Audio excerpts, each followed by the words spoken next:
जम्मू काश्मीर में एक तरफ माँ वैष्णो देवीना दर्शनार्थे जता 10 लोगोना मौत थया छे त्यारे 33 लोगोने घायल करवामां आव्यो छे, जेमां दर्शनार्थे जता बस पर आतंकवादी द्वारा हुमलो करवामां आव्यो छे। ते बदल समग्र देश में रेलीओनुं आयोजन करवामां आवे छे। अमदावादना ईसमपुर विस्तार में आंतरराष्ट्रीय हिंदू परिषद राष्ट्रीय बजरंग दळना कार्यकर्ताओं द्वारा मौन रेलीનું आयोजन करवामां આવ્યું છે। ત્યારે આપણી સાથે જોડાયા છે રાષ્ટ્રીય બજરંગ દળના સહમંત્રી કૃપાલભાઈ પટેલ। કૃપાલભાઈ પટેલ, આજ રોજ જે તમે આયોજન કર્યું છે રેલીનું, તે બદલ તમે શું કહેવા માંગશો?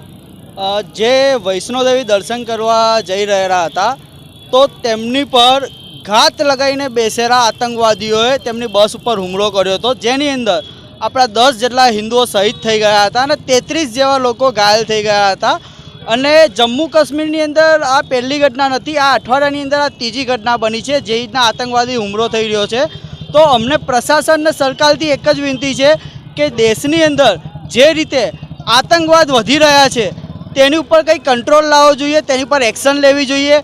કેમ કે આમને આમ દરેક હિન્દુ ધર્મને આપણા કોઈ બી યાત્રા હોય જેની પર આવી રીતના આતંકવાદી હુમલો થઈ રહ્યો છે તો ક્યાં સુધી હું સરકારશ્રીને એ કહેવા માગીશ કે ક્યાં સુધી આવા ધાર્મિક સ્થળો ઉપર જે ભક્તો જઈ રહ્યા છે તે ભક્તો ક્યાં સુધી લોહીની નદીઓ વહે।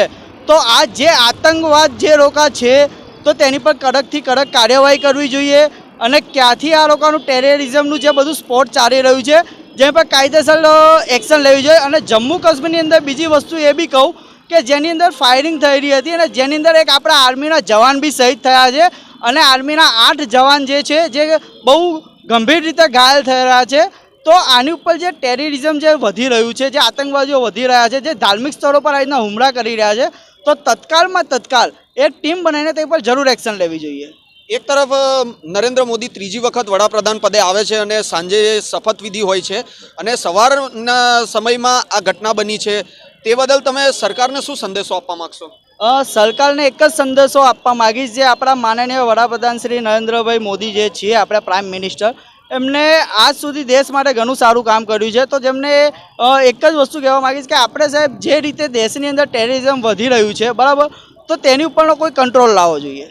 જે તદ્દનપણે વાત સત્ય છે કે ટેરરિઝમ ઉપર કંટ્રોલ લાવવો જોઈએ અને દેશમાં આવી એક નહીં અનેક ઘટનાઓ બનતી હોય છે। તે બદલ રાષ્ટ્રીય બજરંગ દળના કાર્યકર્તાઓ દ્વારા સરકારશ્રીને માંગ છે કે ટેરરિઝમ ઉપર કંટ્રોલ લાવવો જોઈએ। નમસ્કાર, news in Gujarati, Ahmedabad, Smit Patel.